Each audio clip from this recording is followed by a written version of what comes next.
What is up? What is up, boxing fans? It's damn near. It is midnight on the East Coast. So shout out to my East Coast people rocking with me tonight. But what is up, boxing fans? What's up, FightHype family? From the always illustrious and high tech studios in Las Vegas, FightHype Las Vegas headquarters. It's your man Sean Zattel with another FightHype Live. Huge fight tomorrow night. A fight week that's been exhausting. I wanted to get on here earlier with you folks, but had a lot of work to get done up on the site. A lot of videos and interviews for you guys to check out throughout the week. But I had to Z-cap it with the fans before fight night. So, and on fight night, I know a lot of us love, the round by rounds that I'm able to do, and that's currently getting tougher. These networks don't exactly love the idea of me doing these round by rounds, but I'm gonna keep rocking with the people as long as I can. So, what's up, Sela562? Without further ado, let's get started with a little bit of a recap on everything that went down today at the weigh-in, and kind of a fight week recap at that too. So, without further ado, the official beautiful music to get us started.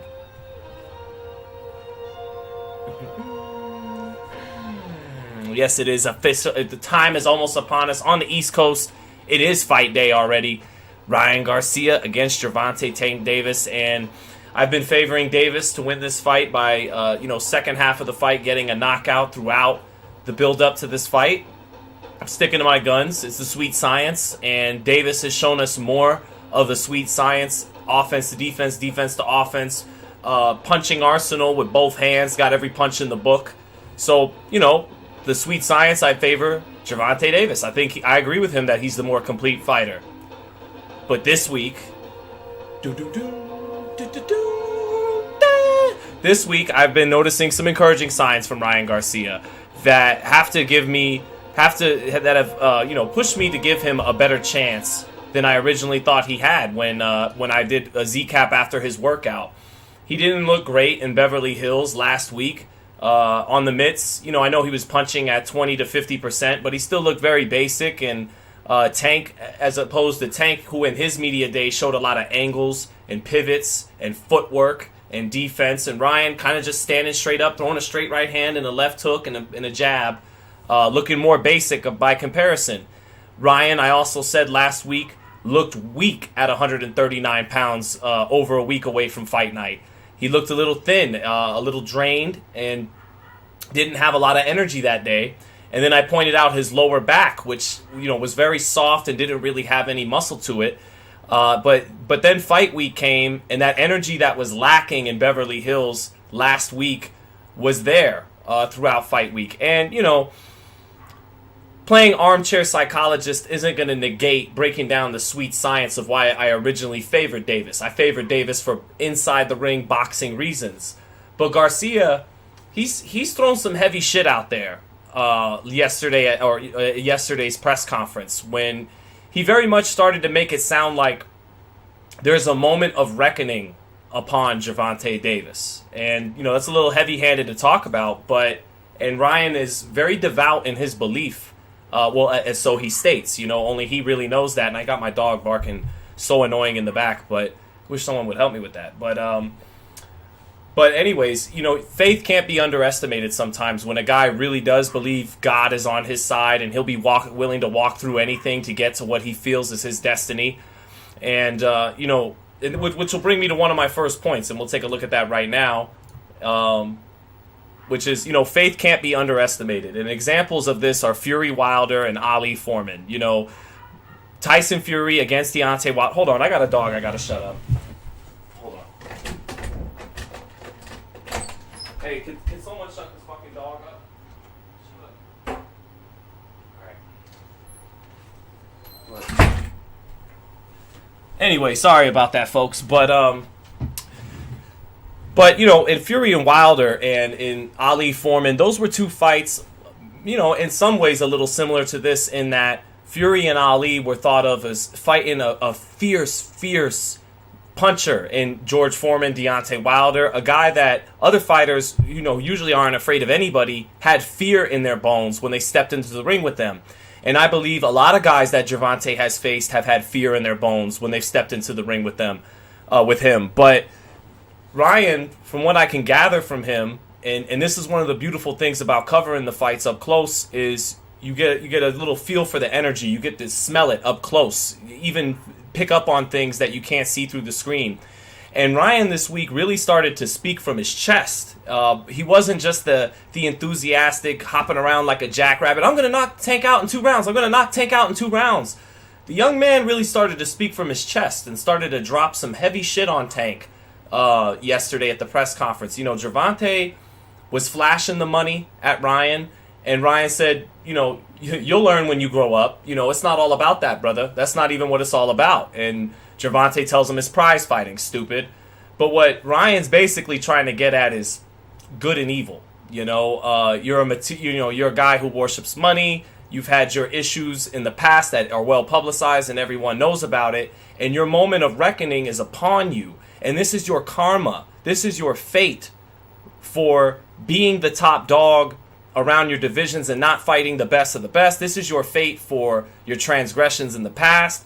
And I'm going to put your lights out with it. And he meant it this time when he picked. And Sean Garcia told me part of what woke the beast out of Ryan up a little bit was Tank saying, don't bring him. Don't bring your daughter. Don't bring your mother.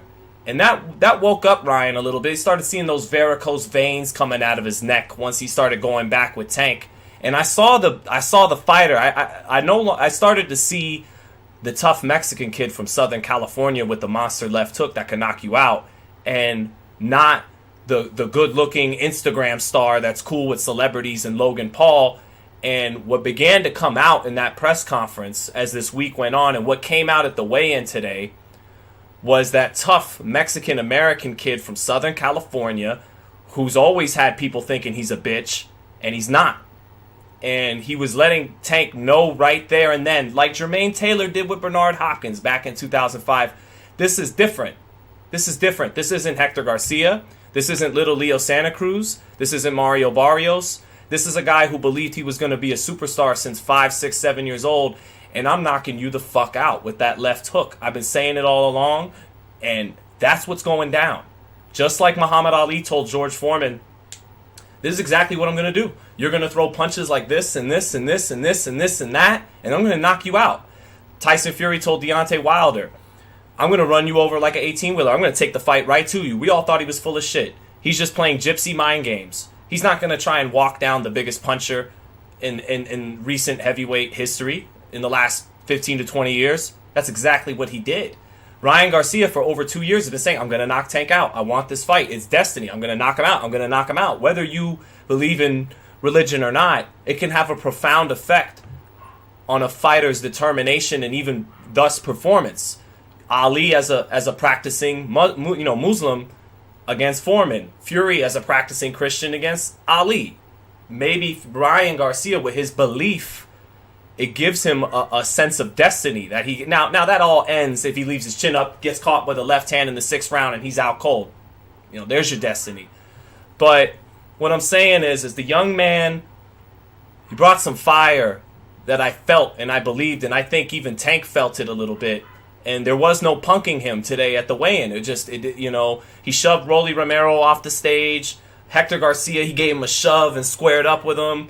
Ryan Garcia shoved him right back and was ready to go and was flexing on him. I'm the bigger man. You thought I was going to be drained, but I'm not, and I'm here. And so, still favor Gervonta Tank Davis because on tape, when they fight, when I've seen them up close, he's shown me more skills, better head movement, better positioning, footwork. They're both fast. Ryan's faster, but timing beats speed, and Tank has better timing. He's fought better opponents. He's more prepared for this moment. But I bring up this stuff about destiny with Ryan and God because sometimes that may be the case. Sometimes a guy, when he's favored, has shown favor, he can pull off miracles. We've seen that happen in this sport. And, it's not really a miracle. Ryan Garcia is tall, fast, and punches hard, and won 200 out of 215 amateur fights. So I'm still sticking with Tank Davis, and this isn't a cover your ass moment, hedging your bets moment. You guys remember a month ago, Benavidez Plant. I picked Benavidez to beat Plant from day one. Never moved off that point. I thought David was going to stop him. I said David will win by stoppage. He didn't. Plant came out in the first 5 to 6 rounds and fought beautifully, and then David came on and took over the fight. But So I'm not saying that about Ryan. What I'm saying is even after you make your pick, and I'm sticking with the pick, I keep an open mind. And, karma can be real sometimes too. You want to weight drain the guy. Certain things like that. Leonard Ellerbe going back and forth with De La Hoya, finally fully admitting in that burst, we took your fucking fighters. We fucking took them. While, we took your company's fighters and brought them over here and, brazen about that. And they've also been brazen, the Tank camp, about saying fuck the belts, which I get it. The belts have made it very easy to discredit them, these corrupt sanctioning bodies. But at the end of the day, the belts are a part of the sport of boxing too, not just the business. And they've been a little brazen and proud to say fuck the sport. It's a business first and really a business only. They're sitting across from the people that they're proud to say we took fighters from your company, and it's two great men in Oscar De La Hoya and Bernard Hopkins. And they come from the remnants of HBO, which went out of business not dealing with Floyd Mayweather, and then PBC. And so, maybe there's a little bit of destiny, a little bit of karma, a little bit of fate to go along with that hand speed and left hook and all those kinds of things from Ryan. This is part of the name of the site is FightHype, and I'm getting hyped around the fight. And a lot of times that can make your first logical pick when you're logical when the fight first gets announced, and then once the hype of fight week comes on, you could get a little silly and change your fight pick because you're getting caught up in the hoopla and all that. But I'm a veteran at this. I've been doing this for a minute, and that's not what I'm saying. I'm just saying, if you're a Ryan Garcia fan, I feel like you've seen a lot of encouraging signs this week. Not last week at the media day, but this week. So let's go over a few more things. Man, we got over 400 people in the chat, which is awesome because it's already over midnight on the East Coast. The Realist said Ryan hasn't fought nobody. And yeah, Tank has fought better opposition. But the thing is, talent can overcome experience. Floyd Mayweather versus Gennaro Hernandez, Muhammad Ali versus Sonny Liston, Tank Davis against Jose Pedraza. The problem with that is if the other guy is really experienced and just as talented, it's going to be hard for you to pull that off. And that's the problem Ryan Garcia has. He is a phenomenal talent, but so is Gervonta Davis. And unlike him, he's got the seasoning. Fighting tall guys like Barrios, short chin-tucked guys, aggressive guys like Esau Cruz, wild, awkward, strong guys like Rolando Romero. And, Garcia at 24 compared to 28 just hasn't had that kind of seasoning. But his equalizer is his size, which was thought to be compromised by the rehydration clause. But Ryan looked healthy at the weigh-in. And let's take a look at that real quick. Ryan looked, and that's the official FightHype theme song, by the way. It's just the NFL 2K theme. I hate that I gave that away, but no. Let's take a look here. And let me share some audio with you folks, too, so you can see this weigh-in. Where, again, I felt Ryan Garcia looked pretty good. And I didn't think he looked good last week in Beverly Hills.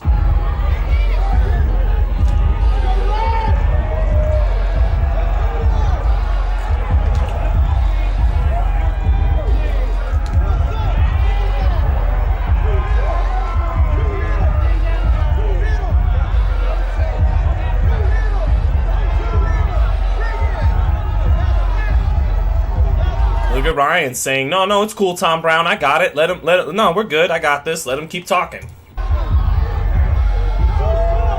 You don't see any fear in Garcia's face, and he's not doing the humble Hector Garcia. I'm just going to smile while you talk and be stoic. He's there.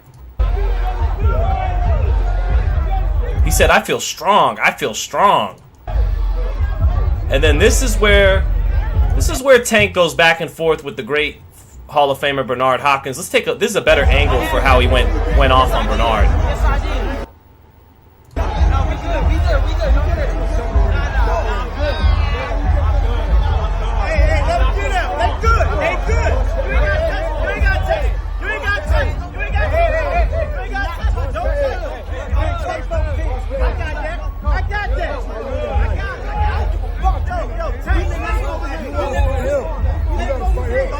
Bernard, you gotta fight him. You gotta fight him. You're not fighting me. And that's what, we put in the title about Tank's mental. And I think, Tank's mentally fine. But Bernard Hopkins has Ryan Garcia's back is part number 2. And why? Duh. I mean, duh. That's the guy he promotes, and if his promotional company's gonna have any future and flourish, it's gonna be on the strength of this kid in all likelihood. And if he gets knocked out tomorrow night, that dampens plans. But Bernard Hopkins has his back, man, and has his back, and he makes a good point here when he tells him, "You're fighting him. You're not fighting me."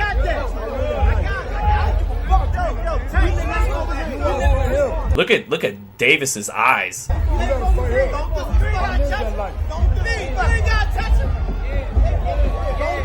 And yeah, Bernard let him know that's who you got to fight right there. And same thing with him when Tank went back and forth with Sean Garcia, and he tried to conclude it by saying, "I'm not talking to you, shut up," but he was talking to him. And you could look into that one way, a little bit of lack of focus there, jawing at everyone else. And not keeping eyes on the prize on Ryan Garcia, because that's what Ryan's doing. Ryan's not jawing with Calvin Ford, or he's not even going back and forth with Leonard Ellerby. He's telling Leonard Ellerby, "You're going to want to promote me when I'm done." He's killing him with kindness. Man, I thought it was now the only reason we even really included the mental thing in here is because Keyshawn Davis here brought it up. What's up? Who winning this thing? Hey, I've been seeing Ryan since the amateurs. Like, I've been seeing Ryan. You know what I'm saying? I've been seeing Tank. I've been seeing these guys. Ryan can fight. He's not scared. He's not worried. Ryan can fight. Do you see a weakness in any of them that you can expose? For sure, everybody got weaknesses. Me, I just feel like with the strength, with the speed, with the smartness, with the aggression, and me wanting to kick your ass. You know what I'm saying? I think all that just plays a part. Let me switch gears real quick. I got one more for you. We got Devin Haney and Owen Shinko. Yeah. Break it down. Hold on, let me get some. He's definitely ready and he's definitely dangerous. I just hope Tank is fully there mentally. Right, that, and I was like, what? That surprised me that Keyshawn would say that. Definitely dangerous. I just hope Tank is fully there mentally. What do you mean? What do you mean? Ryan got nothing to lose at all. His back against the wall. If he loses, everybody expected that already, right? Right. He got nothing to lose. He can go back being on commercials and shit. You know what I'm saying? Tank got everything to lose. You know what I'm saying? So it's just one of them things that Tank, his mental got to be there. Can that pressure be a good thing for you, though? Oh, for sure. Because if I had that pressure on me, I know what I'd do. What would you do? I'll fight. I will fight. I will put it all on the line. I got 12 rounds, 10 rounds to do it. It's not that 3-round bullshit. You know what I'm saying? I'm putting that shit on the line. Let me ask you this because I know it's coming. That, and then this surprised me when he said he thinks they're just going to go at it, because I don't know. I think usually the way the format goes is, biggest fight against a dangerous puncher. If anything, you're going to be a little more cautious and not want to make mistakes. But Keyshawn thinks they're going to go right at it from the opening bell. I mean, hopefully. It ain't scripted. You feel me? So tomorrow going to be a good fight. I think it's going to be one of those fights where they're going to have game plans, but that shit going to go out the window. I think they ass just going to fight. Really? Yeah. I think they ass just going to fight. Let me ask you this. What do you think that was? The only reason I lent some credence to Keyshawn saying that, because Keyshawn has been on the money with me a couple times when I'll talk to him before a fight, sometimes even off camera. I remember he told me Ryo's going to hurt Colbert, but Colbert's going to get up and win that fight. That's exactly what happened. He's usually got a good sense for how a fight is going to go stylistically, if it's going to be fun or not fun. So, him saying he thinks it's going to be war is interesting, because they always say that this fight's going to be like Hagler-Hearns, and no one ever comes out like Hagler-Hearns. I don't think so. I think they're going to come out cautious. I expect Garcia to take a lead in this fight, because many fighters have taken a lead against, well, not many, but some people felt, Steve Farhood felt Barrios was ahead. Leo Santa Cruz was, Rolly Romero, in my opinion, was winning that fight up until getting knocked out, and that's because Davis takes time to download information, figure you out, very patient, and then he turns it up in the middle rounds and then usually gets you out of there in the second half of the fight. And that's still ultimately my pick here, is that Davis will be now it's going to be a different level of anxiety if he's in the hole against Ryan Garcia. This ain't, because Ryan isn't Rolly. Rolly started at 17 years old. He doesn't have the hand speed and the pedigree of Ryan Garcia. So if Tank's down 4 rounds to 1, 5 rounds to 1 halfway through, it's going to be a different level of anxiety in that corner. They've been there and done that before in that situation, but not against a kid as talented and as dangerous as Garcia. But so I do think there's going to be some anxiety, some tense moments. I wouldn't be surprised if Tank gets dropped early, hurt early, and then has to turn it up in the second half. We're going to find out if that's the case, what Gervonta Davis is really all about. Because we've seen some guys, as tough as they are, and they come from the street, and they're knockout artists like Mike Tyson, that when someone really stands up to them, they fold a little bit. And I'm not expecting that from Davis, but it's something to look out for if he gets into the hole against Garcia like he has against other fighters who maybe were more experienced than Garcia but weren't as talented as Garcia. I got a quick super chat I got to get to. Ryan stops Tank. Tank will feel Ryan's power, says Rejourner Woods. We shall see. I think it's certainly a possibility. I'm at the juncture right now where if Ryan knocks out Tank, I won't be that surprised. I won't be surprised. I was surprised at hearing people that really know boxing, people like Andre Ward saying the fight is 60-40 Tank. That's really not that big of a margin of victory. I've heard people that really have been around boxing a long time, media people, fighters, tell me this is a 50-50 fight. And the bookmakers never saw it that way. I didn't see it that way 7 days ago. I'm much closer to that point 7 days later because Garcia looked healthy at the weigh-in. He began to speak from his chest, and not just speak from his chest saying any old thing, but he got a little deep. He dropped some heavy shit on Gervonta Davis, who, remember, has a sentencing date May 5th, just 2 weeks after this fight. And basically Garcia was saying, I'm going to knock you out with a left hook, and for the first time, you're going to have to be real introspective. Because if Tank Davis wins and knocks out Ryan, the gravy train continues, the hype can, there is no time to stop and settle and assess your character and think deeply and I fucked up here in my life and there in my life. The good times roll on and it's on to the next big fight. But if Garcia upsets him, that's going to be quite a moment. And I'm not hating on Gervonta. I'm just being real. That's going to be quite a moment for him coming off a knockout loss and then having to go to jail. And that's what Ryan's saying. He's saying you have a moment of reckoning upon you. And he believes that this moment is giving, favored upon him from his belief in God and all that. And whether you think that's nonsense or not, that kind of mentality has compelled fighters in the past to perform, even beyond their best and pull off upsets that people didn't think they could win against very deadly punchers. I've seen this happen before. So we'll see. We've all seen this happen before if you've been, the history of boxing. Big Perro 27 said Tank ain't gonna lose though. I don't believe he will. But I really don't count this kid Garcia out. The people that really know boxing have began to give him more of a chance heading into this. A lot of people that I know in boxing have loved his confidence heading into this fight. And, we shall see. Wilson said, bro, just stop. I can't do that just yet. We got 650 people in here. And let's take a look at a few more things here. I enjoyed this by Ryan Garcia's mother. Tank kept saying, and I understand where Tank's coming from. It's wartime. Tyson Fury, he brought his wife and stuff, but sometimes fighters wouldn't. I mean, Bernard Hopkins wouldn't always have his family at his fights. Sometimes it's wartime. Leave the kids at home. I get that from Tank. I don't even think Tank was trying to be super disrespectful with that. I think that was his point, is that this shit is about to get real, man. This ain't no Instagram shit. You're not fighting Emmanuel Tego. It's going to be ugly for you, and you should leave the kids and women at home because it's wartime. That's what I did. My babies aren't going to be at this fight because it's time to get ugly. And so I get that from Davis, but Ryan Garcia's mom wasn't shook, man. She It's all the family. Yeah, get the whole fam. Why? Something was said, and Ryan tried to bring him. What happened up there? Right. From what I hear from, that's basically what happened. Then I don't know what happened. Why Ryan and Tank ended up getting. Tank pushed him. He did. Yeah. What do you take from both fighters, Lisa? And you've been around. I know it's your son, but you've been around boxing so long. What do you take from both fighters right now? I think they're both elite fighters, and I'm so proud of both of them because this is what boxing needs, and I think. Man, you gotta love that from Miss Lisa Garcia. She said, "I'm proud of both of them." This man Tank has said that her and her husband are cousins. They're inbreds. He said, "Don't go to your son's fight," and I give a shout out to Lisa Garcia, man. Boxing fans from all over the world should be really excited and happy that we got two explosive young fighters in their prime willing to put it all on the line. Fatherly81 says he wasn't disrespectful at all. Stop the cap. Fatherly81, are you smart enough to put the sentences together that I said? I said he wasn't being disrespectful. I said he was making a point to him that this is war and it's about to get real and it's ugly. That's the point he's making.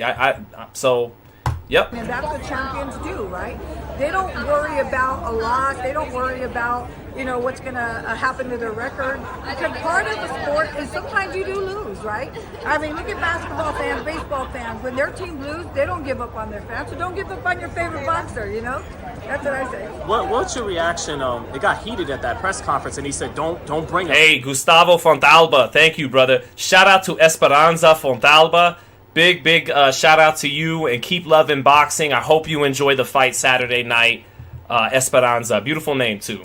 Don't bring your mom. Don't bring your daughter. What'd you think about all that? Tank, I've been with Ryan since. Hey, Fatherly81, don't mind me, brother. It's been a long day and a long week. I don't mean to get snappy with you, man. That's all. It's just that I'm not trying to be painted in any light that I'm for or against Garcia or Davis. I'm just giving you my observations, being close and being close up to the fight, being up close to the fight week and stuff.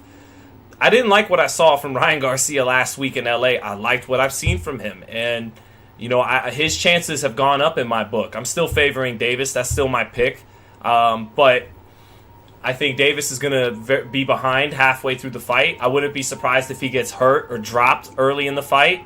And it's gonna take a while for him to allow Ryan to make some mistakes and catch him with his chin up.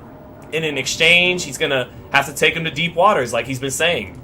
Since he's 8 years old, I've been to every single fight except one national title. And that's when he actually beat Devin Haney, and I missed it, okay? Because I wasn't able to go, we couldn't afford to go, so we let Ryan go with another coach. And that's the only amateur fight I ever missed. Well, I talked to your other son, Sean, last night, and he kind of said, like, Ryan didn't like that comment. And I'm wondering, did that wake up the beast a little bit? What comment? The comment about don't bring your mom, don't bring your daughter. Did that wake up the beast a little bit? I think it's a matter of respect, to bring babies and mothers, that's like, that's sacred, to a lot of people. And she's not even sweating it, man. She's not even sweating it. She's like, and the reason why is she may look a certain way, like just some mom. But she refereed amateur boxing. She judged amateur boxing. I think what Lisa Garcia's kind of getting at is it's just a fight. I've been seeing my baby fight his whole life. If he gets knocked the fuck out, we just going to wake him up and go to dinner that night. It's boxing. So that's what Lisa's getting at here, which I think is pretty cool, She's let's see more here. I think that's the only thing that Ryan just felt like he needs to be a little more respectful and not cross those boundaries. Well, I mean, I started to see the veins come out of his neck a little bit after that. He loves his daughters and his mama and his sisters, right? Well, I've had a lot of Mexican friends. They said the worst thing you could do to a Mexican guy is talk about his mom. Like, I guess no one likes having their mom talked about, but I guess that's like, yeah, you talk about my mom. Unless we're doing mama jokes, then we're okay. But lastly, how did you feel Ryan felt at this weight? He came in under 36 at 35 and a half. Is he feeling strong, and is he going to be able to eat what he wants? This is really normal for Ryan. Double R says, shout out Sean. Thank you for working hard to bring us information with accuracy and transparency. Thank you, my man. I appreciate that. Let's see. The rehydration clause, was just a matter of it wasn't done before. Why now? But yet Ryan still makes that weight every fight. He doesn't go over 10 pounds. What's going to eat? Some pasta, some rigatoni tonight? What do you think? Steak? His favorite is usually Alfredo with chicken, but we'll see. I know he's gonna. I won't say what he's going. And then she's gonna drop a little gem on us here in the beginning. And lastly, and the end. You got this you got this little confidence to you, and you've been around boxing so long. Give us a little wisdom, a little insight ahead of Saturday night tomorrow, please. Anything you got for the fans? Something they got to watch out for. Something they got to keep their eyes open for. People need to realize that defense doesn't always look a certain way. Okay? Ryan does not or has not got hit in a very long time, and that's because his defense. You may not like his defense, but he has defense. And he has more than a left hook. But you know what? I would love to see that it's the left hook that takes Tank down. Thank you, Ms. Yeah, I enjoyed talking to her. She makes a point about defense there, and to me, Davis has shown better defense. I talked to Rolly Romero about this fight, just talking off camera. He won't care that I'm divulging that. And he was like, I told him, Tank has better defense than Ryan. Like, Tank moves his head. And he goes, so the fuck what if he moves his head? Just because you move your head doesn't mean you have better defense. He said Floyd didn't move his head that much, which I totally disagreed with. But I get his point. Floyd didn't always have to bob and weave, catch, little, positioning and distance and catching on the shoulder and on everything. He didn't need to do a Custy Amato, like Canelo Alvarez, constant head movement. I get Rolly's point. But Rolly was making the point to me that Ryan's mom was just making. Just because Ryan doesn't have all that, sometimes all you need is a catch and shoot. Just catch, shoot. And we'll see. Her son's going to need some defense. Because for a lot of the time, Ryan's power and offense is his defense. The other guy is so worried about what's coming his way that he's not really thinking offensively, and that makes it a lot easier for Ryan on the defensive side. It's not going to be the case with Tank. Once Tank settles into a rhythm, he's going to have to show some real defense, but his offense can be his defense sometimes. If he walks you into the left hook, the threat of walking into the hook is his defense sometimes. It's not the catch and shoot. It's not the head movement. It's not getting the head off the line. I just don't want to come in because there's the possibility of getting hit with that hook. So we'll see. But the catch and shoot is going to have to be big for Ryan. He's not going to magically gain all this head movement and upper body flexibility. His catch and shoot game, keeping his hands up and catching, is going to have to be on point. I got some super chats to go to. Man, my man Irvin Green. Thank you for the super chat, $20. I'm flattered.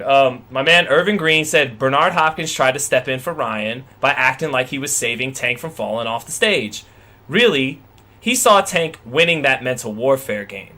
Tank is on demon time, and he knows it. Where is Tank's family? He was serious. Good point, Irvin Green. But like I said, Bernard has his back, and that may be in line with what you're talking about. That, he's... It's interesting you say that, Irvin Green, because I had a conversation with Mr. Bernard Hopkins last night when Oscar De La Hoya was presented by the ring with his retroactive 1996 light welterweight belt that he should have been awarded when he beat Julio Cesar Chavez.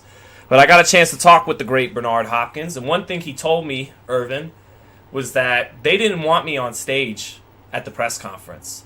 And I just wasn't going to let that fly. So they brought a chair out, and I sat on it, and Bernard said part of why I was up there was so that Golden Boy's not about to be bullied and pushed around. And I get what Bernard says. He didn't even speak at the press conference, didn't even go up to the podium.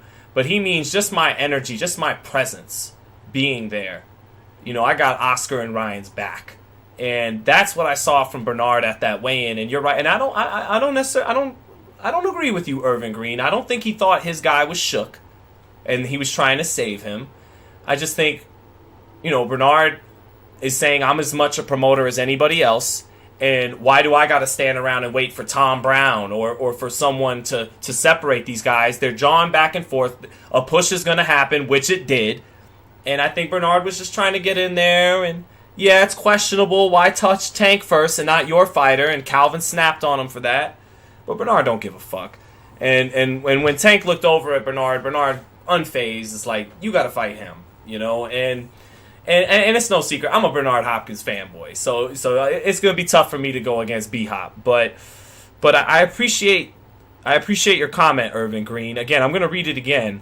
Bernard Hopkins tried to step in for Ryan Garcia by acting like he was saving Tank from falling off the stage.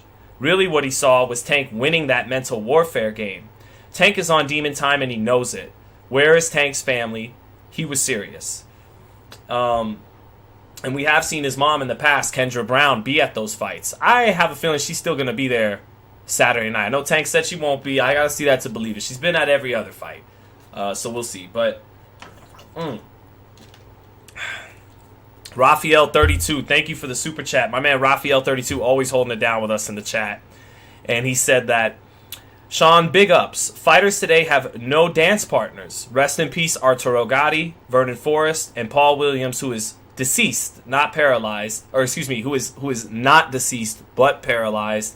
And Diego Chico Corrales. Yeah, man. Well, thankfully these two have a dance partner. But the problem is, the most logical dance partner for the winner is the winner of Haney Lomachenko in boxing. That fight's just not going to happen. So they do have dance partners. It's just that they don't put the music on and cut a rug enough, against the best. That's because of so many, promotional reasons, political reasons, yada, yada, yada. But Golden Boy and they're hoping for a moment of retribution, Once upon a time, De La Hoya and Hopkins and Steven Espinoza and Leonard Ellerbe were one family, maybe not one big happy family. Kind of looked like it at times. Let's call it a one big happy family making a lot of money. Beginning to dominating the sport in the early 2010s, early to mid 2010s, and then Leonard Ellerbe, you heard him said, "We took all your fighters and we did that." They backdoored Golden Boy through Ryan's attorney Lupe Valencia. That's why Tank Davis at that final press conference saying, "That's the guy who's always on the phone with Al, right? Your advisor." So, De La Hoya kind of felt like he got backdoored in this fight because the fight really got negotiated through Valencia and then Eric Gomez and all of that. And De La Hoya may or may not have wanted to really build his kid up for a moment like this, which he's really not ready for it. And up until fight week, De La Hoya didn't even pick his fighter to win. And that was some great stuff De La Hoya brought at the press conference where he fired his shots and everything. But he says nothing's worse for a fighter than feeling like your team doesn't believe in you. Well, Oscar, there's multiple viral clips of you picking Tank Davis to beat Ryan Garcia. You didn't even pick Ryan at his media day. You didn't pick him until fight week in Las Vegas, where it's like, okay, you got to pick him at this point to promote the fight.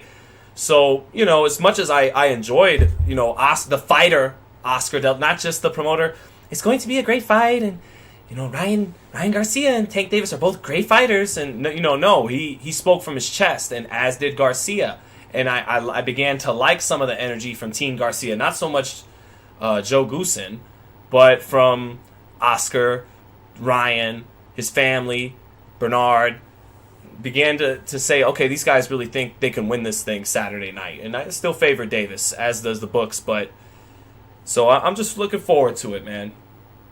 I am looking forward to it. C. Mark Contreras says, I wouldn't be surprised with anybody's predictions. Floyd beat De La Hoya, says Jackie Oso Olden. Indeed he did, 16 years ago. He did beat him. My Uncle Ellis is in Tank's corner. Joseph Ellis, man. Shout out to you, man. Shout out to your Uncle Kenny Ellis. I got a great interview with Kenny Ellis from 2 days ago up on the site. Check it out if you guys have time. I got a lot of respect for Coach Ellis and Coach Calvin Ford. Two thorough men who you could tell came up the hard way in life, didn't have anything handed to them. And because they came up that way, they both have a lot of wisdom about boxing and about life. And Calvin Ford, while we're talking about God and all this stuff with Ryan, Calvin Ford is Gervonta Davis's guardian angel. I mean, that's Tank's angel right there. Calvin is kind of closer to more big brother than father with Tank, and I think part of that's by design to really let Tank be his own man. But Coach Calvin Ford and Coach Kenny Ellis, I have a tremendous amount of respect for them. I think they're the superior corner to Joe Goosen, who is a Hall of Famer, who you better fucking get inside on him now, as we all remember from Corrales Castillo, but I don't know if he has the kind of rapport with Ryan Garcia. I almost feel like if Ryan's in that spot that Chico Corrales was in the 10th round with Castillo, that he's more likely to throw in the towel than he is to tell Ryan, you better fucking get inside on him.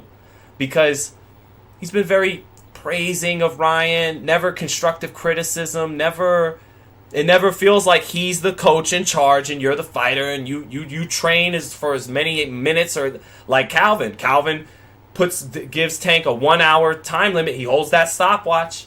And Tank don't stop hitting the bag until Calvin says so. And that's not the vibe I get from Joe Goosen. I get the vibe from Joe Goosen like he's just happy to be in a big fight at this stage of his career. And then there's the whole connection with PBC. He is a commentator for the PBC. He's a brother-in-law, or he's an in-law of Tom Brown, Promotion, TGB, which is promoting the fight for Tank Davis. And you hear all this talk about moles and moles and moles, and Ryan says, I have Judases in the camp and all this stuff, and you didn't see Joe Goosen anywhere in the middle of all that face-off. You saw Bernard, you saw Oscar, you saw Coach Calvin, Tank, and Ryan, and You didn't see Joe Goosen backing up Ryan Garcia, so we shall see. We shall see. The fight hype is real. We're ready to go for Saturday night. It's been a long fight week. Usually we would have Boston's. My man Boston says, I disagree, Sean. You know I got love for you, Boston's. Tell me what you disagree with, brother. Eric Dawson, Sean, what's your thoughts on the rehydration clause? Does that not show they are majorly concerned? Thank you and love the channel. Eric, I can't pick on them too bad for the rehydration clause because Sugar Ray Leonard is one of my favorite fighters of all time. He made Donnie Lalonde, who was a light heavyweight, fight at super middleweight and defend his light heavyweight belt. Andre Ward, another fighter I interviewed him today. Check it out. Another fighter, tremendous fighter, first ballot Hall of Famer. Chad Dawson was the light heavyweight champion, and he made him fight at 168.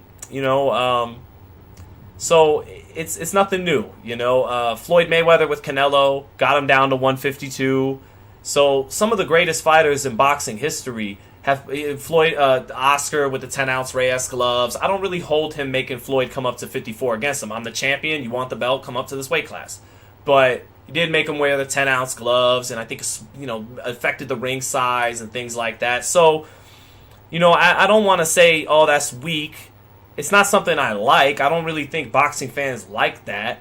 But I'm not going to pick on Tank when some fighters that I think are the greatest fighters that ever laced up a pair of gloves, they've done some of the same tactics as well.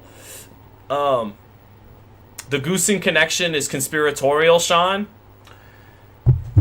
All right, chat. I trust you, chat. I love you, chat. If I show you a picture, chat, do you promise it doesn't leave these 650 people in this room? Picture says 1,000 words, right? I have a photo I have a photo here. I don't want you to clip this, chat. You're going to get me in trouble. Let me ask you something. Hold on. What do you see? What do you see right there? What do you see chopping it up, being chummy? A couple days before the fight.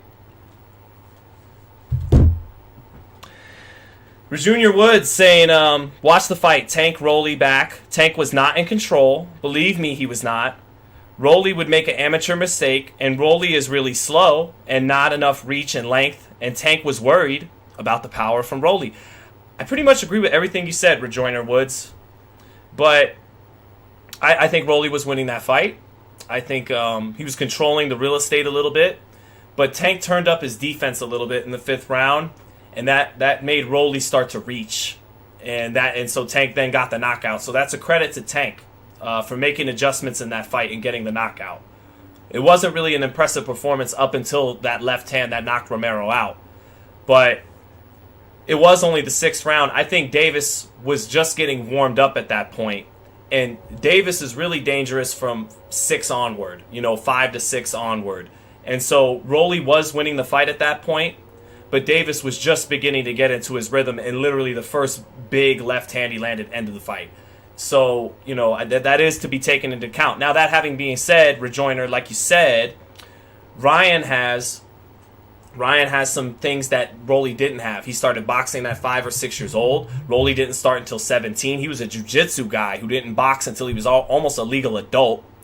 Ryan has 200 amateur wins. He beat guys like Devin Haney in the amateurs. He beat the best. He fought and beat the best. He has the hand speed that Rolly doesn't have. Rolly has told me, he's told us on FightHype, has like 1 million views on a short, that Ryan hits harder than Tank. So I appreciate the super chat, my man.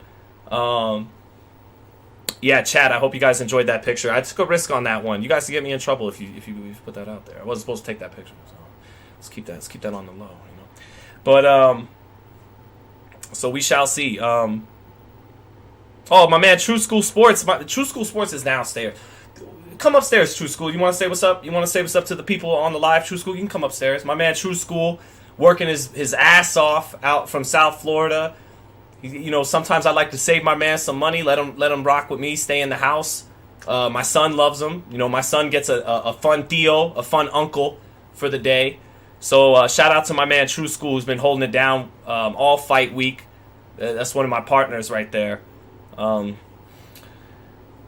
Six Mark Contreras says that Haney beats both. I agree with you, but and I love that Ryan says he'll fight him next. I do agree with you a little bit because Haney is destined for welterweight, and he's not going to be a blown up lightweight when he becomes a welterweight. He's going to grow into a full size welterweight, and Davis I think is at the right weight at 135. In a year or two or three, his body will probably naturally be more of a 140 pounder, or he can stay at lightweight for a while as long as he remains disciplined. But Haney has that size on Davis, and then against Garcia beat him 3 times, but he beat him the last 3 times. So Haney more recently, when they were closer to adulthood, had the edge. I would favor Haney against. But there's my man True School in the building. True School's here. What's up? You know what I'm saying? We're here. What's good, Sean? We're here. The real ones grind together. That's you know right. what I'm saying? This man right here. Yes. I mean, I think highly of myself, but this man, the best in the business right here. Oh no, that takes a lot. This motherfucker believes in himself for real. So if he's saying that about me, that's some crazy stuff. But yeah, Sean. You're going kind of deep today, you know. No, maybe too deep. Maybe a little too deep. Some of you guys might not be ready for some of the things Sean. What was that corny song some of us white folks liked in the early 2000s? 'Cause I'm in too deep and I'm trying to keep. No. That is a white folk song. Oh yeah, that was that Sum 41. Yeah. Yeah.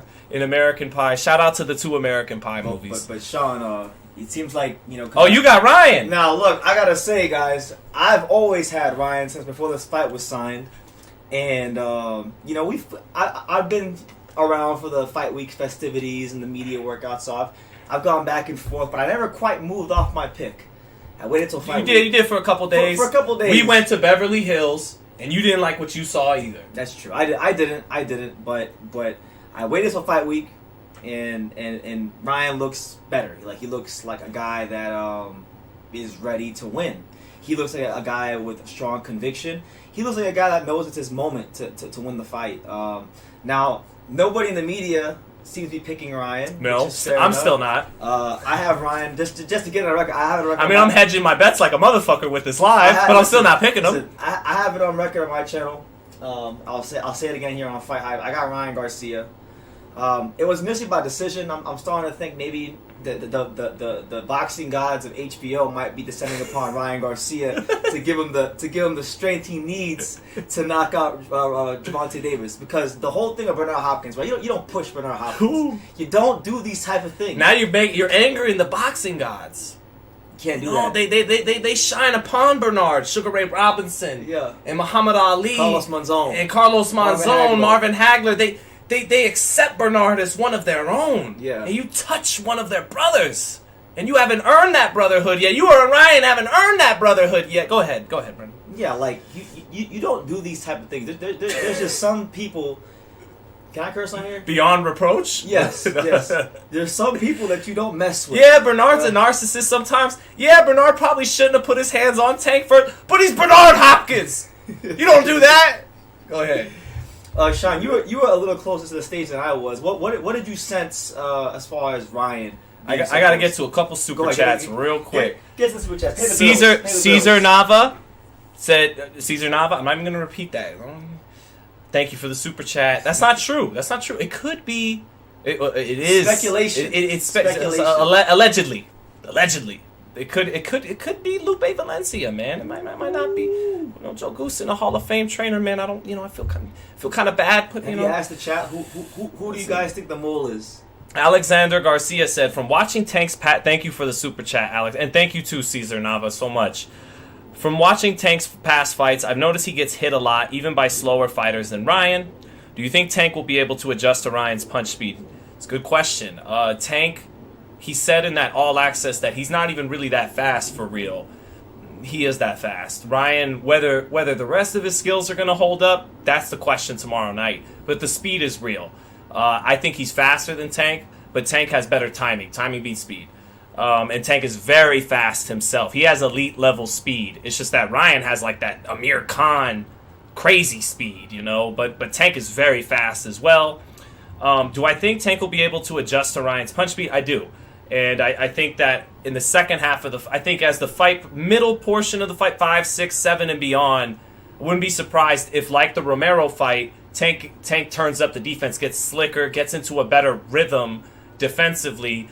And once you start making a guy miss a lot, it's only a matter of time before you start to make him pay. So I do think he'll adjust to the punch speed, but it might be that much harder for him to adjust to the punch speed because he seems to be underestimating Ryan's hand speed a little bit. So we'll have to see. Irvin Green, thank you again, man. You thank you so much. Irvin Green asking me with the super chat, do I think Ryan has actually prepared for Tank? I don't think they have a game plan that's specific to beating him. In all honesty, they're low-key arrogant in preparation. Thoughts?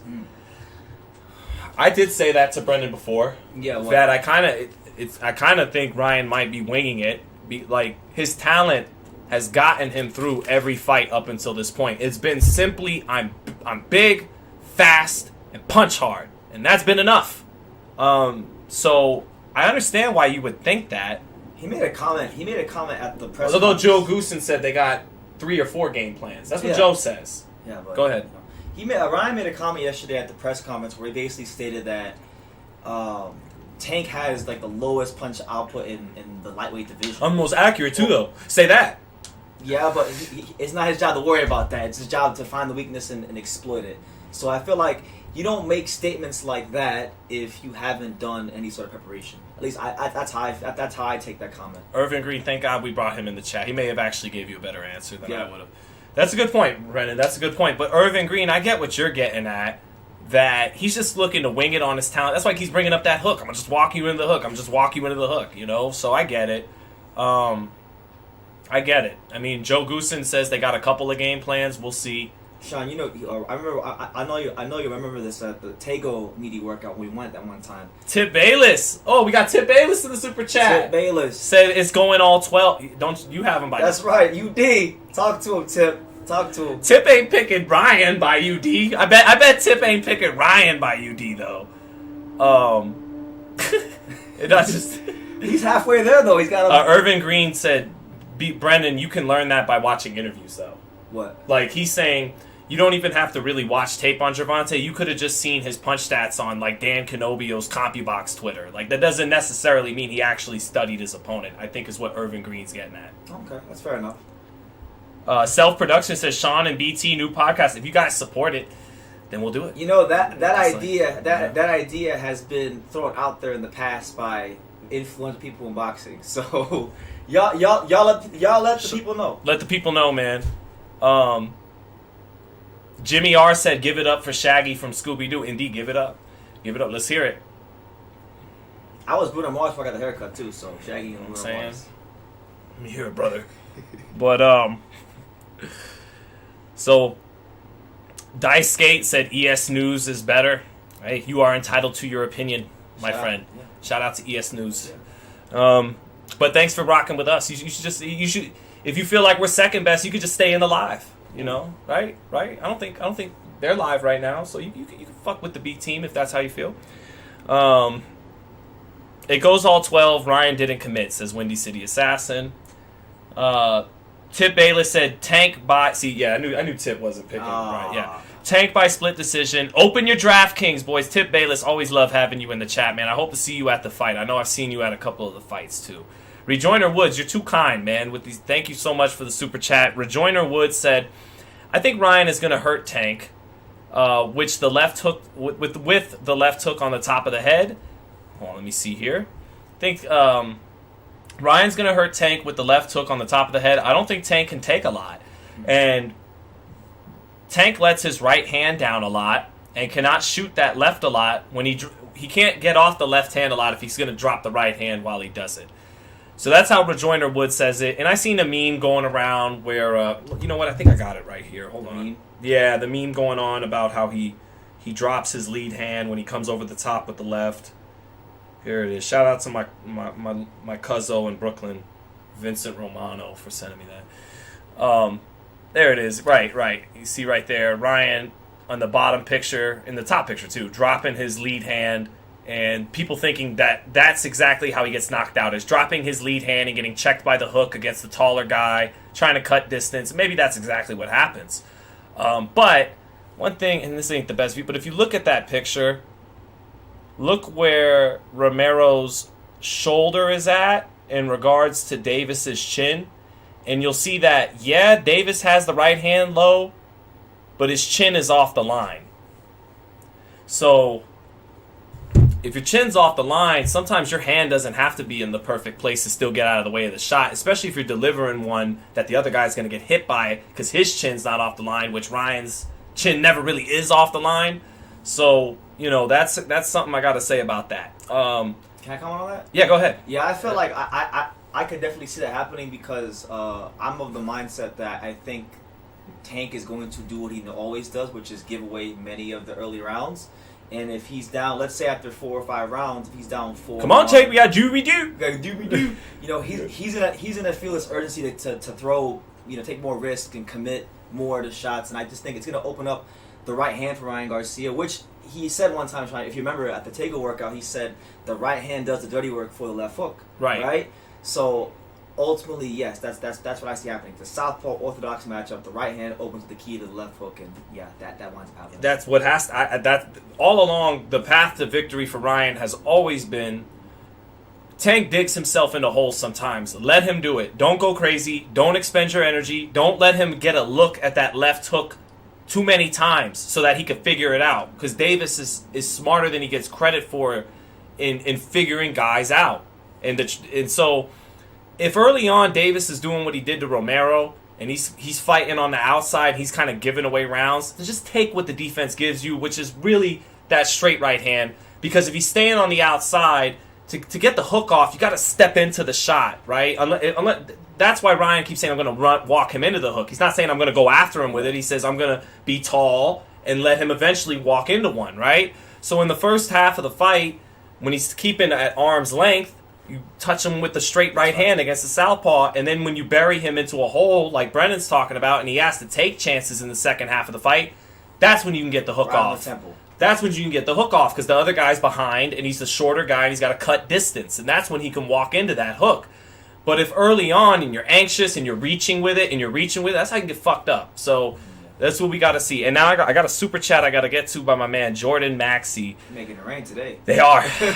Just in time because them motherfucking $18, $23 parking tickets at the MGM throughout fight week, you guys are clutch. You just help pay for parking. Every time he goes to the MGM, it's $18 to $23. Yes. So what is that, 3 or 4 times a fight week? Yeah, so do the math. You guys, thank you so much. Jordan Maxey said, Tank gets hit when he starts taking chances to put pressure on you. When he doesn't want to get hit, he walks you into the knockout shot. And to Jordan's point, I think one thing Jordan might be getting at with his comment is he walks you into the KO shot. It's going to be tougher to walk the taller guy into a shot. You got to go get him and cut distance. You would think. Tank's rangy and can set traps. So he might make Ryan, who's much more inexperienced, give up his height at some point, make him step in when he shouldn't have, and Tank, who has better feet, catches him doing that. Maybe that's the case. But you would think it's going to be a little tougher to do what he did to Romero against Garcia, because Garcia's going to keep his distance a little bit more and wait for him to commit to walk him into a shot. Much more polished fighter, Ryan, too. But deeper pedigree as an amateur, so he's got more in his toolbox than Rolly. You would think, yep. Yeah. Although Rolly's awkward and incredibly strong, very athletic. You know, he's Rolly. You know, we spoke about this many times just in conversation. Like Rolly doesn't get the credit he deserves for maybe being a guy that started late and advancing so far in boxing. It's hard. It's very difficult. It is, and he's never gotten credit. Like he's just a puncher, but he's actually an athlete. He's actually a very explosive athlete. Rolly Romero. That's not a bad win on Tank's presence. Yeah, Rolly was like 14-0. He fought Anthony Yiggett, and most people thought Jackson Marenez beat him. He's gonna be a champion next. Exactly. Next fight. He's gonna be a 140-pound fucking champion. By a month from today, he'll be a fucking So we'll put some respect on my man Rolly's name. Raider Gabe, I'm gonna say your super chat, even though you should be a 49er fan at this point, but it's okay. Raider Gabe says Tank gets hit early, left hook will put him to sleep. Ooh, Raider Gabe popping his shit. We shall see. Raphael 32 again, man. One of my favorites. The only fighter that has a dance partner today is Lara, who is Warrington. Big ups to True Sports. Did you get your money back for the Japan fight, Fulton versus the Monster? I am a subscriber. Did you? Everyone keeps asking me that question. Now listen, I didn't know I didn't because I'm gonna tell you guys a story. So when I booked my flight, I booked it on this like Japanese airlines I could afford, and they wouldn't let me change the reservation. So I'm still gonna go out there. I'm actually leaving Tuesday, the 25th. So I'll still be in Japan. I've still found things to do. I'm gonna be going to like gyms out there in Japan, and I'm still gonna go to a couple club shows out there, and we'll make the best of it. And who knows, God willing, we can be there in July for the fight. My man Charles N, and I love Charles N, said, "Come on, Sean, about Rolly." Charles N sounded disappointed in the Rolly praise. Charles N, I say this with full confidence. If you ever had a chance to see Rolly up close, just hit the pads. It's the pads; they don't hit back. But if you ever got a chance to just be up close to see him hit the pads, you would come away impressed with his explosiveness. The first thing Tank said when he got out of the ring with him was, he's strong. Like, even before he dissed him and gloated or anything like that, the first thing he said in Brooklyn, it was like 2 a.m. by the time they got to the press conference, was, he's strong. And he said that, to co-sign the guy. And I understand, you want to build up the guy you just beat. It makes you look better. But I'm not saying Rolly's this or that. I'm just saying he's actually talented. He's a talented, explosive athlete. Now, he started at 17, had the judo background, so is he ever going to beat these thoroughbreds that started as kids like Haney and Tank? And no, probably not. He's going to beat Borasso. He's gonna become the WBA super lightweight shit. He's going to do that. So, but no, Charles N, I had to get back to Charles N because I got a lot of love for Charles N. He's always holds it down in the chat. So, doesn't matter who wins or who loses, still a champion. Benji the Pitbull, your odds of Ryan dropping Tank at some point. Thank you for the super chat. I'm going to say strength and explosiveness are not the same, TJ. No, I know. He's both. He's explosive and strong. It's just his skills aren't on the level of the elite lightweights. That's his problem. But odds of Ryan dropping Tank at some point, I give it 50. About 50%. About 50%. I wouldn't be surprised if Davis gets dropped in this fight and gets himself off the canvas and wins the fight. At which point he'll have proven a lot to us. And there's a lot of Ryan's questioning his character and things like that. It's a legacy-defining moment if he could do that. Absolutely. Because a lot of people, there's this notion in the box world that Tank might be a front runner or someone whose durability and can be called into question. Because let's face it, I mean he had Barrios, who was a good test, but apart from Barrios, you kind of I feel like his durability is not being questioned enough. Actually, what do you think, Sean? Say it again about his durability, right? Like, because like a lot of the guys he's fought, like, he's not picking the opponent's fights. It's the guys that run his career. But like it's been like Hugo Reese and Cuellar, smaller guys coming up. He had a really underwhelming run after he beat Pedraza from Liam Walsh, Fonseca, Ruiz, Nunez, Cuellar. But then once he took the Leo Santa Cruz fight, the competition went up. He's fought solid competition since Leo, Barrios, Isak Cruz, Rolly Romero, Hector Garcia. No, those are legit pros. They may not be Devin Haney and Shakur Stevenson, but those are legit guys. Those are legit top 10 guys who had amateur backgrounds. I think Garcia won a bronze medal. There's some good fighters. Better than the guys Ryan's been fighting. Good fighters, but apart from Rolly, not really punching like that. Barrios got some power. So, maybe not, but even Cruz is a solid puncher. Okay, yeah. So maybe I'm being a little bit harsh on Tank, but it's something that I hear people say a lot. They feel like he's a bit of a front runner. But you got that? Oh, you got I see a super chat. My man said, "Shout out to the only 49er fan I like, from Cowboys fan, but from Salinas, California, not the Texas Delusionals." Do more lives, bro. Thank you, Cesar Nava. Thank you, brother. And I gotta bang on you.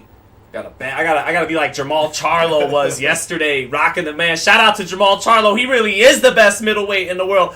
We don't need no tune-up. We can get straight to Andre. We'll go up to 68 and fight David Benavidez. My man rocking the 49ers jacket. We fucking with you, Jamal Charlo. Let's go. All of a sudden, you bought all your Jamal Charlo stocks back. I bought it all back because I was the guy who owned all the Jamal Charlo stocks. I didn't even sell them. They went off the market. The last couple. They said, "Sir, we're not trading this stock right now." I'll tell you guys a story. I remember like 7 years ago when I used to go to Vegas and stuff. Sean was like, "Man, Jamal Charlo, best middleweight in the world." He used to beat that in the man like a drum. And then he's big. He has a great jab. Yes. He knows how to counter punch. Like yesterday, he got power. Yesterday, talking to Sean, felt like he's mean. A flashback to 2017. As soon as he saw the 49er jacket, saw that 49er jacket. We saw him across the room with Sean Porter on the podcast, and I'm like, "Who's that over there?" Sean, he's like, "It's Jamal Charlo. He's back. He's back. He's back. He's gonna beat the shit out of everybody." Jamal Charlo. He's back. That J-Rock Jamal Charlo's back. With caught a catch and shoot with the uppercut with that beautiful catch and shoot. He's back. And so Raider Gabe said Raider. Yeah, all right. I got some Jerry Rice. I rooted for y'all when you got your ass beat against the Buccaneers. I was rooting for old Jerry Rice on the Raiders. I'm just playing, Raider Gabe. I don't mean to bring up old shit. That hurts. Hey, the Niners got their asses whooped by the Eagles, in the NFC test. So I can't talk right now. Shout out to Josh Johnson. Raphael 32, my man Raphael said that. Weedy Gonzalez, the shadow numbers are the go. The shadow numbers and there you go. The shadow numbers and them Dolphins jerseys, man. The shadow number Niner jerseys and the Miami Dolphins before they got that weird funky ass ugly the whale. Miami Aquarium logo. Yeah, before they got the weird whale, whatever the fuck that logo is now. Those were the two hardest ones there were. Is Vegas going to get a basketball team now? I don't know. I mean, we just got the Oakland. I mean, we're stealing they all have a basketball team, the Las Vegas Aces, WNBA. This is apparently Oakland now and not Las Vegas. Apparently, this is Oakland, Nevada. Got all their teams. So, Ryan's not great at fighting tall, says Jordan Maxey. He's got a fair point there. And I got to get to Irvin Green, too. Yeah, he doesn't. I think, against Fortuna, he started with the jab and kind of abandoned it, relatively quick in the fight. You know what, though, Jordan Maxey? I told Brendan this. Something tells me, and again, I got Davis, but something tells me that Garcia's distance control is going to surprise and impress in the first half of the fight. Davis is going to be like, damn, he's more disciplined and sharper than I thought. It's a little tougher to just simply get in than I thought it was going to be. And I expect him to, I expect him to fight tall better than we think he's shown up until this point. I think the kid's got something in him to rise to the occasion. If you are what you say you are. He always comes out to that Lupe Fiasco shit. My theory on that is you can't be a 15-time national champion not knowing how to fight tall a little bit. You have to get develop those skills in the amateurs. Yeah, you don't get to just load up on left hooks in the amateurs and win fights that way. That's true. There's too many styles. You can't pick and choose your opponents. So, Irvin Green, thank you again, man. Irvin Green, he's a baller. He's got money. It's nothing for him to drop some super chats. At the end of the day, I think Ryan's lack of footwork. That's what Rolly told me. I think Ryan's lack of footwork is what will cost him this fight. Whatever the mistake will come as a result of his bad feet. Positioning.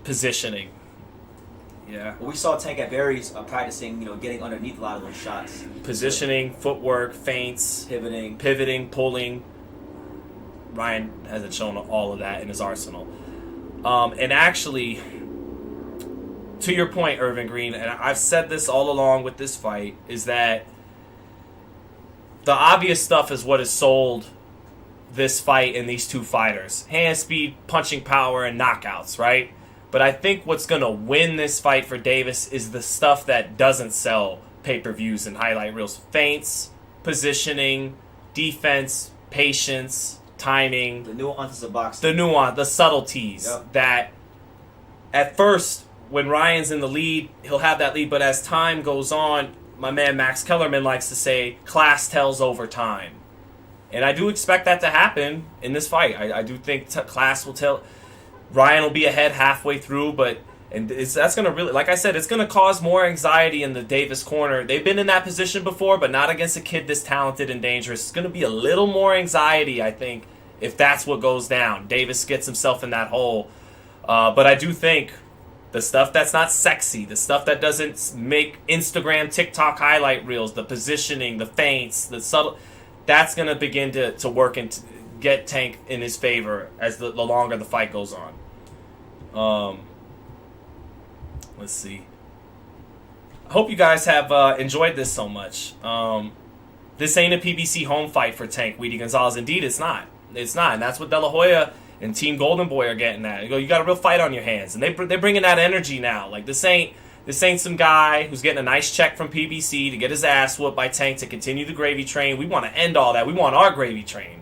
We want to whoop that ass and then make you have to fight us on the zone. That's what they're on, and that's so. There's a lot of stake. I love De La Soul. Stakes is high, even though it's not a belt on the line. Oh yeah, but stakes is stakes is high, and which brings me to... Well, some things are deeper than belts. I mean, like... Indeed. And like, belts don't make you a superstar. I think but every superstar has had them. There's multiple things going on with this fight. Like, you have, number one, as far as for the fighters, you have them fighting for, clout. I joke around with Sean and saying that the clout belt is on the line.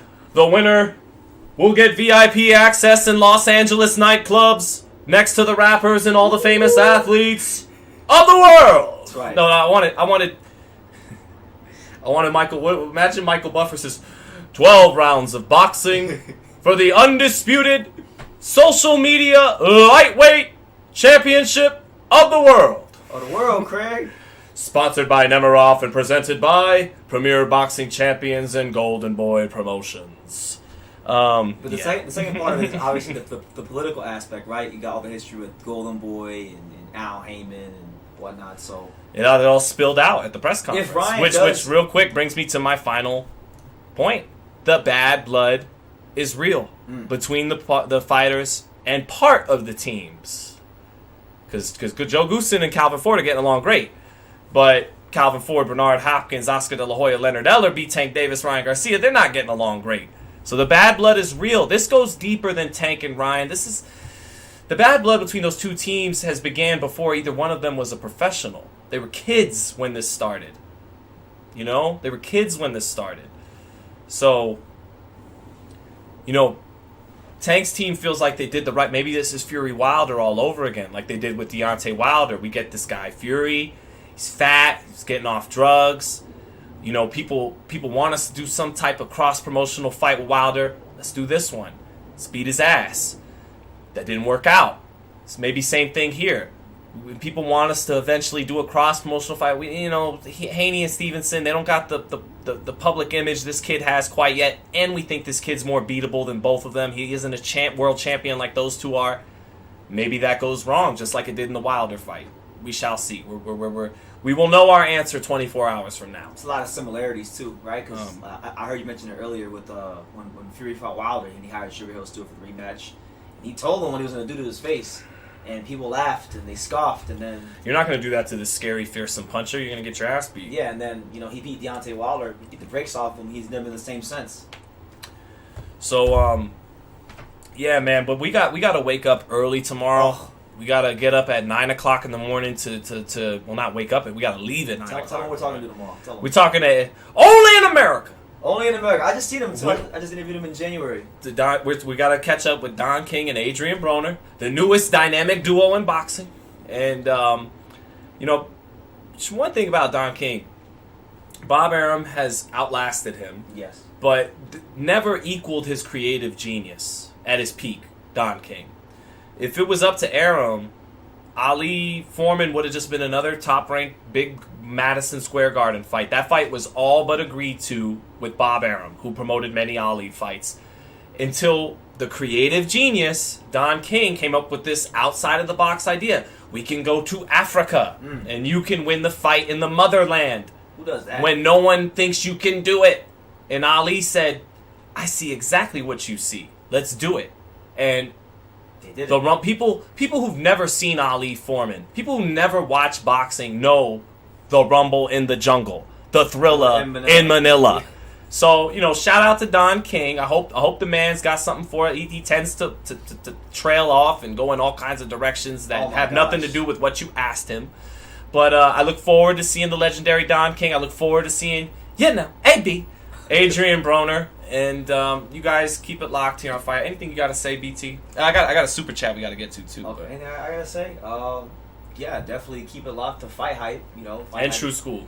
And yeah, definitely keep it locked to True School. We're definitely coming up, and it's always great to be on great platforms like this on Fight Hype. There's a lot of great channels. I want to end it on this note. There's a lot of great channels out there in the boxing world, right? But I would definitely say, probably I'm biased with my channel, but apart from my channel, when I want to get, fight week content, this is the place you gotta be. You gotta be on Fight Hype, man. Fight Hype, man. That's what it's gotta be. What did Floyd tell Ben all those years ago? Fight Hype's a winner. Why wouldn't you want to be with Gotta be a winner too, with the winning team? But hold on, Silver Surfer said, "Yo, is his boyfriend staying behind him and keeping him warm?" Why you gotta be like that, Silver Surfer? Why's your mind gotta drift to that stuff, to the gayness, which is he's married anyway. No, there's anything wrong with that. Seinfeld said, but you know what I'm saying? I'm married. I got the reina. I got my reina back, my hyena. She's already asleep. Why can't my brother come up here and talk? You know what I'm saying? Just chill, man. Why can't two grown men, got some love, talk some boxing with the people? Silver Surfer, why you gotta be like that? Silver Surfer, is he maybe projecting? Maybe his ways onto us. I didn't say that. I didn't say that about Silver Surfer. Silver Surfer just hurt my feelings a little bit. Okay. That's all. But maybe you're right. Rejoiner Woods, man, looks like the last super chat, and we'll get up out of here. Ryan body shot Tank cannot take that, I believe. What do you think? I don't think Tank is as tough as men. A little tough to read. I don't think Tank is not tough. He plays like that. They're worried about this fight. Tank says he's going to punch. That's cap. Thank you for the super chat, Rejoiner. All throughout the chat. Thank you, man. But I think, actually, I think Davis is the guy who could have more success to the body. He's a bigger target. Garcia, his slender abdomen begs for you to hit it with the body shot. And Davis, I keep saying this, he's not Errol Spence. He's not going to dig and be consistent to the body. But when he goes to the body, he's very accurate. He knows how to place the shot underneath the elbow, and he punches very hard to the body. And he's only got to land a half dozen or so body shots to eventually make Ryan's elbow go doop, doop, doop to catch it. And that sets up the knockout shot up top. So I actually expect... I know Ryan Garcia. We saw it in the Luke Campbell fight. He's got that left hook to the body. He's got it. He folds you up. He throws it weird because he doesn't bend his knees when he throws it, like most people do when they throw a left hook. They dip down a little bit to get lower. He just stands straight up and just throw that bitch, which makes it maybe a little hard to prepare for. But I think Davis, I've seen him with both hands get underneath the elbows and be accurate to the body in his last fight against Hector Garcia. So that's my take on it. Silver Surfer said he's joking. Thank you, Silver Surfer. We get a little sensitive over here. It's been a long day. It's been a long day. It's been a long day. A lot of things happened today. So yes. So Charles N says I hear Ryan's stomach growling. Well, apparently he's having his chicken Alfredo now, like his mom Lisa said. Charles. Is that what she told you today? Yeah, that's what she said. Sean knows the script. Weedy Gonzalez. They didn't show me no script. They didn't give me the script. I wish they would. I would tell you. I fucked around and showed you guys that picture, didn't I? So no, you didn't. Yeah. I did. No, I saw. I'm just being funny. So, but that's it, guys. You guys are awesome. Normally, I would interact with the chat more, get some more people in the chat. I love you guys, but we were just kind of on one, and we got to some of the chats. You guys are awesome. I mean, it's almost, it's over 1 o'clock in the morning on the East Coast. It's almost 10:30, and you guys rocked at almost 700 strong. Much love to you guys. Hopefully they don't kick me out the place when I do that round by round tomorrow. Ooh. We'll see. But thank you guys so much, and much love to all the boxing fans. Enjoy the fight tomorrow night, guys. Enjoy the fight. We're gonna do our best to get you guys some dope content tomorrow night. BT.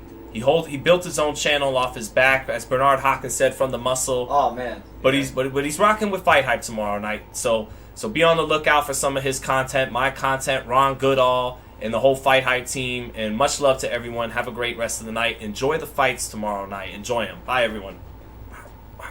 Peace.